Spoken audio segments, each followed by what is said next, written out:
Ezequiel capítulos 4 al 6. Hay algo que muchas veces no sabemos valorar y son los privilegios que tenemos. Por ejemplo, en el caso del pueblo de Israel, ellos eran un pueblo privilegiado, pero ese privilegio lo que implica es responsabilidad y una redención de cuentas. Esto, por ejemplo, lo podemos ver, imaginaos una persona que es rica y tiene un hijo. El hijo hereda esa fortuna, supuestamente, si la hereda, y el hijo puede o saber cómo gastar esa fortuna, cómo utilizarla, o no tener ni idea y quedarse en quiebra. Entonces, pues algo así parecido les pasó al pueblo de Israel, que ellos, como estaban tan seguros de lo que tenían, que eran el pueblo escogido, de hecho muchas veces llegaron a orgullecerse y ser egocéntricos pensando en que como somos el pueblo de Dios, pues no nos va a pasar nada, somos los elegidos, pero pues no sabían que les podían pasar cosas si ellos no actuaban justamente.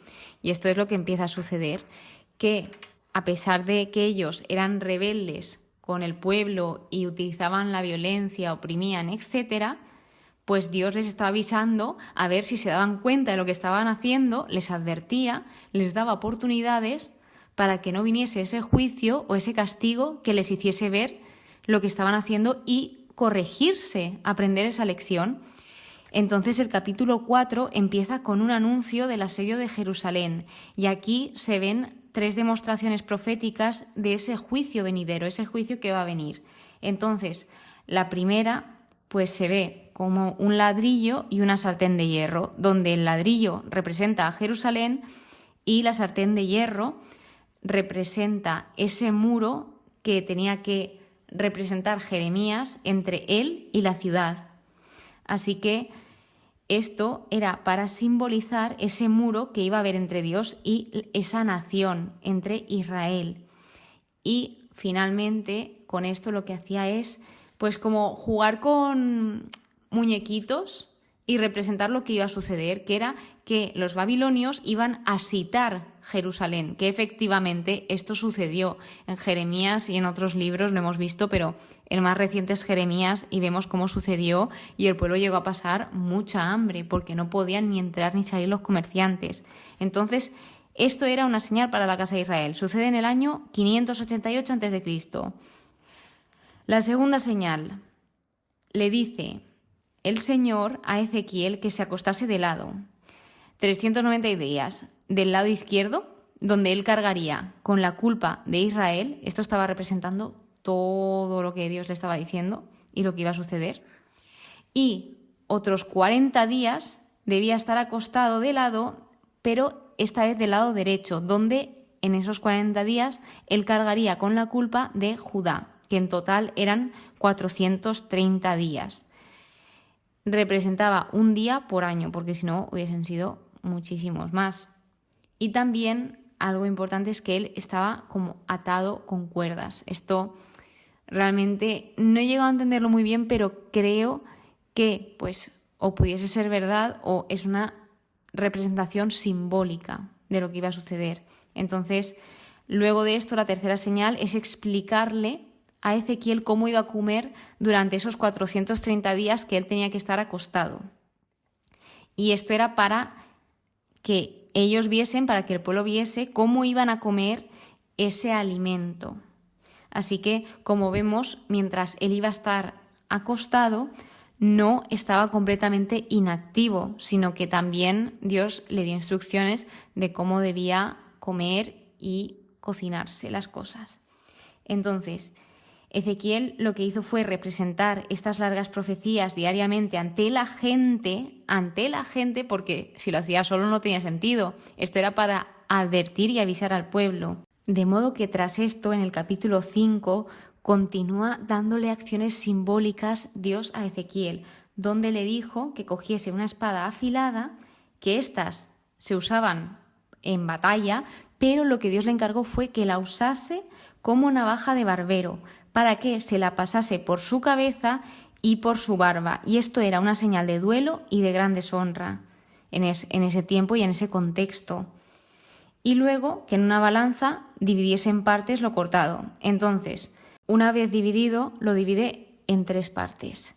El primer tercio lo que debía hacer es prenderle fuego, y esto simbolizaba que iba a venir una peste y un hambre, una hambruna.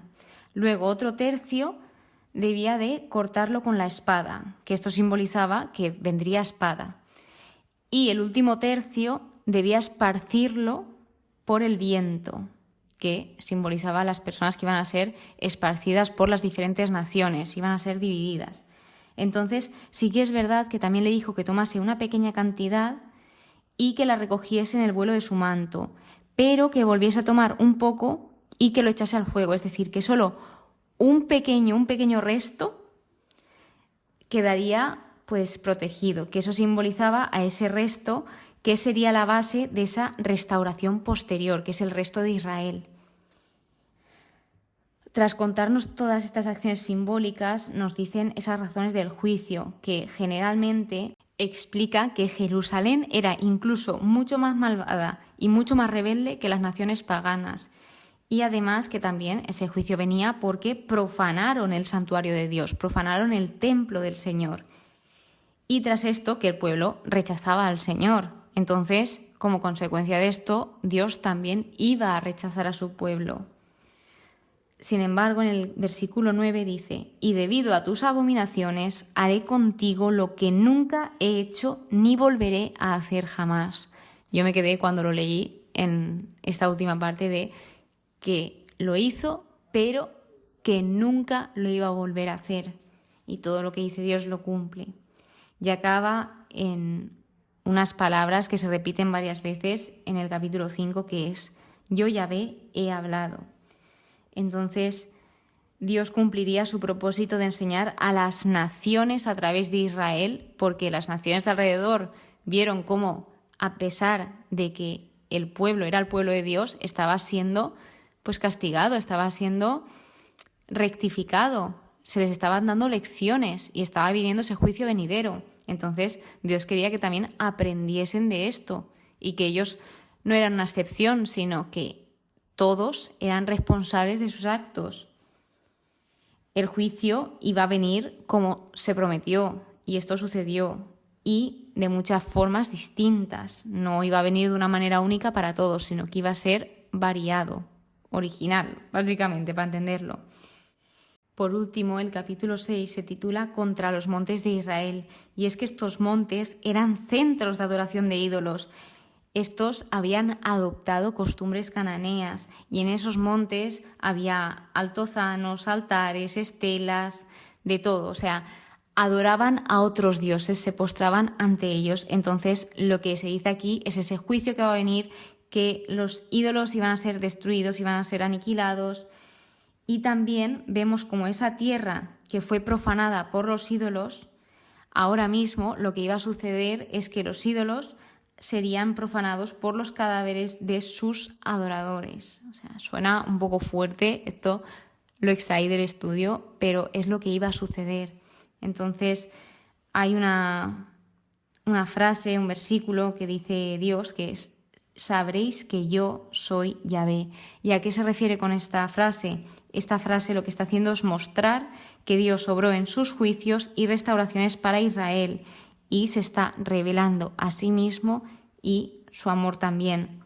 Esto es para que se reconozca. Él lo que quiere es que le conozcamos, le reconozcamos quién es, porque lo que sucedía aquí es que adoraban a ídolos que no hacían nada, eran simplemente hechura por manos humanas y eran estatuas, entonces no les iban a aportar nada.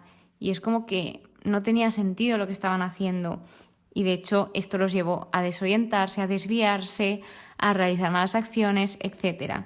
Así que lo que sucedía aquí y lo que se veía es ese deseo del Señor de ser conocido por todos los hombres. No simplemente esto se dirigía a Israel, este era un juicio contra Israel, pero estaba dando esa lección a todas las naciones. Así que Dios lo que hace aquí realmente es llamar esa atención a Israel, porque ellos lo que hacían es considerar que su idolatría era una cosa liviana, que no pasaba nada. Pero, sin embargo, Dios los veía como grandes abominaciones. Es decir, muchas veces nosotros intentamos minimizar la gravedad de los pecados, pero generalmente esto es un gran fallo y un gran error, y Dios nos quiere hacer ver esto, que hay cosas que no se deben minimizar porque nos pueden traer graves consecuencias, y además es que nos afecta a nosotros, porque Dios lo que quiere es que seamos felices y estemos bien y tengamos una vida plena. Así que, pues ojalá sepamos escuchar al Señor y ojalá sepamos aprovechar todos esos privilegios que se nos ha dado. Muchísimas gracias por estar aquí, muchísimas gracias por escucharme. Espero que pases muy, pero que muy buen día y que Dios te bendiga.